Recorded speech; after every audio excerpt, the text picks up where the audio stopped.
வணக்கம். நான் பிரேமா சுரேந்திரன். கதை சொல்லவா பகுதிக்கு உங்களை அன்போடு வரவேற்கிறேன். கதை பகுதிக்கு செல்வோமா?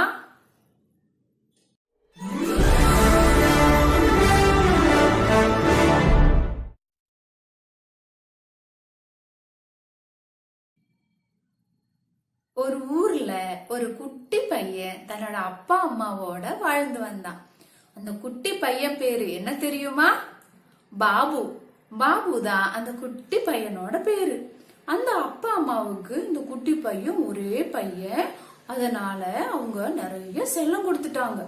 அதனால பாபு தனக்கு என்ன வேணுமோ அதெல்லாம் புடிவாதமா கேட்டு வாங்கிடுவான். அப்படிதான் அவன் தினமும் ஸ்கூலுக்கு போறதையும் இப்ப என்ன பண்ணிட்டான் தெரியுமா? வயிறு வலிக்குது, தலை வலிக்குதுன்னு சொல்லி ஸ்கூலுக்கு போறதே இல்லை, வீட்லயே இருந்துடுறது. ஒரு நாள் அவங்க அப்பா பாபுவை கூப்பிட்டு, பாபு, நீ இப்படி ஸ்கூலுக்கு போகாம எல்லாம் இருந்தீன்னா பெரியவனாகும் போது முட்டாள் ஆயிருவ, உனக்கு எந்த ஒரு அறிவுமே இருக்காது, அதனால நீ கண்டிப்பா ஸ்கூலுக்கு போகணும் அப்படின்னு சொல்றாரு. சொன்ன உடனே பாபு சொல்றான், எனக்கு வயிறு வலிப்பா, அதனாலதான்ப்பா நான் ஸ்கூலுக்கு போகல அப்படின்னு சொல்றான். சொன்ன உடனே அவங்க அம்மா சொல்றாங்க, பாபு, உனக்கு ரொம்ப புடிவாதமாயி போயிருச்சு, புண்ணுக்கு மருந்து போடலாம், ஆனா புடிவாதத்துக்கு மருந்து போட முடியுமா? உன்னோட புடிவாதத்தை மாத்தி வச்சுட்டு ஸ்கூலுக்கு போ அப்படின்னு அவங்க அம்மா சொல்றாங்க. வேற வழியே இல்லாம அன்னைக்கு அவன் என்ன செய்யறான்? ஸ்கூலுக்கு போறான். ஸ்கூல்ல போய் அவனோட கிளாஸ்ல உட்காந்துக்கிறான். அவனுக்கு பாடமெல்லாம் பிடிக்கவே இல்லை, எழுதுறதும் பிடிக்கவே இல்லை. கொஞ்ச நேரம் கழிச்சு இன்டர்வல் விட்டுறாங்க. அதுல அவன் என்ன செய்யறான் தெரியுமா? இந்த ஸ்கூலை விட்டு மெதுவா வெளியே வந்து ஸ்கூலை விட்டு ஓடியே வந்துடுறான். ஓடி வந்தோன்னா வீட்டுக்கு போனா கண்டிப்பா அம்மா அப்பா திட்டுவாங்க.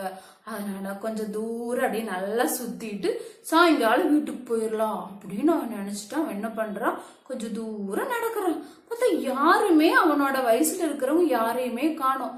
எல்லாரும் ஸ்கூலுக்கு போயிட்டாங்களாட்டு இருக்குது அப்படின்னு நினைச்சிட்டு அவன் என்ன பண்றான்? இன்னும் கொஞ்சம் தூரம் நடந்து போறான். நடந்து போகும்போது பார்த்தா ஒரு சேவல் அப்படின்னு சொல்லி தானியங்களை எல்லாம் கொத்தி சாப்பிட்டுட்டு இருக்குது.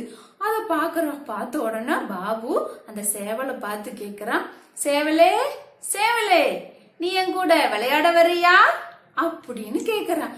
கேட்ட உடனே அந்த சேவல் சொல்லுது, எனக்கு விளையாடுறதுக்கெல்லாம் நேரமே கிடையாது, எனக்கு தானியங்களை சேகரிக்கணும், நான் தொலைச்ச ஒரு ஊசி இருக்குது அதை கண்டுபிடிக்கணும், புழு பூச்சி எல்லாம் எங்க இருக்குதுன்னு கண்டுபிடிக்கணும், சாப்பிடணும், அதனால எனக்கு நிறைய வேலை இருக்குது, நீ வேணா அந்த தேனி கிட்ட போய் கேட்டு பாக்குறியா அப்படின்னு சொல்லுது. சொன்ன பாபு, ஓ உனக்கு வேலை இருக்குதா, சரி நான் அந்த தேனி கூட போய் விளையாடுறேன் அப்படின்னு சொல்லி கொஞ்சம் தூரம் நடக்கிற ஒரு தேனி ஒரு மரத்துல உட்கார்ந்துட்டு இருக்குது. அதை பார்த்த உடனே பாபு கேக்குறான், தேனி தேனி, நீ என் கூட விளையாட வர்றியா அப்படின்னு கேக்குறா. கேட்ட உடனே அந்த தேனி சொல்லுது, எனக்கு எவ்வளவு வேலை இருக்குது தெரியுமா? ரொம்ப தூரம் பறந்து போய் பூக்கள் எங்க இருக்குதுன்னு கண்டுபிடிச்சு அதுல தேனீவெல்லாம் சேகரிச்சு எங்க கூட்டுல கொண்டு வந்து வைக்கணும், அதனால எனக்கு நிறைய வேலை இருக்குது, நீ வேணா அந்த கழுதை கிட்ட கேட்டு பாக்குறியா அப்படின்னு சொல்லுது.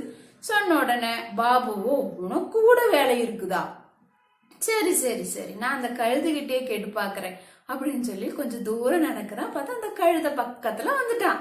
வந்தோடனே, கழுதே கழுதே, என் கூட விளையாட வரியா அப்படின்னு கேக்குறான். கழுத சொல்லுது, புளி மூட்டை தூக்கணும், உப்பு மூட்டை தூக்கணும், எத்தனை வேலை செய்யணும், இந்த வேலையெல்லாம் செஞ்சாதான் என்னோட முதலாளி எனக்கு சாப்பாடு தருவாரு, உங்களோட விளையாடுறதுக்கு எனக்கு நேரம் இல்ல, நீ வேணா அந்த ஆமை கிட்ட போய் கேளு அப்படின்னு சொல்லுது. சொன்ன கழுத, உனக்கு கூட வேலை இருக்குதா, சரி சரி நான் என்ன பண்றேன், அந்த ஆமை கிட்ட போய் கேக்குறேன்னு சொல்லி போய் ஆமை கிட்ட போய் கேக்குறான். ஆமே ஆமே, நீ எங்கூட விளையாட வரியா அப்படின்னு கேக்குறான். கேட்ட உடனே ஆமை சொல்லுது, மறுபடியும் எனக்கும் முயலுக்கும் போட்டி வச்சிருக்கிறோம், அதுக்காக நான் இப்ப பிராக்டிஸ் பண்ணிட்டு இருக்கிறேன், உங்களோட விளையாடுறதுக்கு எனக்கு நேரம் இல்ல, நீ என்ன பண்ணு, அந்த குட்டிச்சுவர் மேல போய் உட்கார்ந்து உன்னோட நேரத்தை கழி அப்படின்னு சொல்லுது. சொன்னோன்னா ஆமைக்கு கூட பயங்கரமா வேலை இருக்குது பாரு அப்படின்னு நினைச்சிட்டு பாபு என்ன பண்றான், ஒரு குட்டி சுவர் இருக்குது அந்த சவுத்து மேல போய் உட்காந்துக்கிறான். உட்கார்ந்துட்டு என்ன பண்றான், இப்படி இப்படி ஆடுறான். ஆடும்போது பார்த்தா அந்த குட்டி சுவர் பல பல பல பல பல பலன்னு இடிஞ்சு விழுந்துருது. விழுந்த உடனே ஐயோ ஐயோ அப்படின்னு சொல்லி பாபு எந்திரிச்சிடுறான். எந்திரிச்ச உடனே அதுல பார்த்தா அந்த குட்டிச்சுவருக்குள்ள நிறைய எறும்புகள்லாம் கூடு கட்டி எறும்புகள் தானியங்களை எல்லாம் கொண்டு போய் சேகரிச்சு வச்சிருக்குது. அது எல்லாம் இடிஞ்சு விழுந்துருச்சு. அதுல இருந்த எறும்புகள் எல்லாம் வந்து பாபுவை பார்த்து, ஏ குட்டி பையா, நாங்க சேகரிச்சு வச்ச உணவுகளை எல்லாம் நாசம் பண்ணிட்டேன், உன்னை நாங்க சும்மா விட மாட்டோம் அப்படின்னு சொல்லி என்ன பண்ணுது, பாபுவோட காலை பிடிச்சு நெருக்கு நெருக்கு நெருக்குன்னு கடிச்சு வச்சிருது.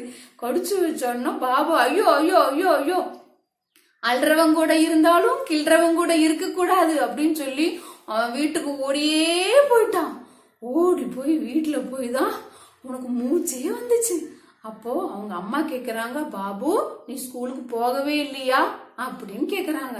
கேட்ட உடனே பாபு சொல்றான், அம்மா இந்த ஊர்ல உலகத்துல யாருமே சும்மா இல்லம்மா, நான் ஒருத்தன் தான் இத்தனை நாள் சும்மா இருந்திருக்கிறேன். அதனால நான் ஒரு தீர்மானம் எடுத்துட்டேன், நாளையிலிருந்து நான் சரியா ஸ்கூலுக்கு போவேம்மா, நல்ல பையனாவம்மா அப்படின்னு சொல்றான். சொன்ன அவங்க அம்மாவுக்கும் அவங்க அப்பாவுக்கும் ரொம்ப சந்தோஷமாயிருது. அன்னையிலிருந்து பாபு கரெக்டா ஸ்கூலுக்கு போய் நல்ல பையனா வாழ்ந்தான். இந்த கதை உங்களுக்கு பிடிக்கும்னு நினைக்கிறேன். அடுத்த பதிவுல வித்தியாசமான ஒரு கதையோட உங்களை நான் சந்திக்கிறேன். நன்றி.